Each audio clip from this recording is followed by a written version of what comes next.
I think one of the biggest challenges that we have is, frankly, ourselves. And one of the things I often talk about is how humans get in their own way, or we get in our own way.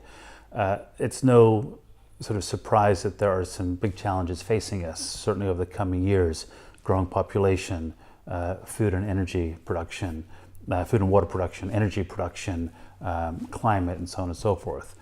And yet we have arguably an abundance of tools, technologies, things that are at our disposal to tackle some of these things in meaningful ways. Yet we often get in our own way in that we introduce things like religion or politics or culture, those kind of issues where the capability is there to solve a real problem, yet we let all those other things get in our way. And a case in point might be, let's say, stem cell technology or gene therapy and so on.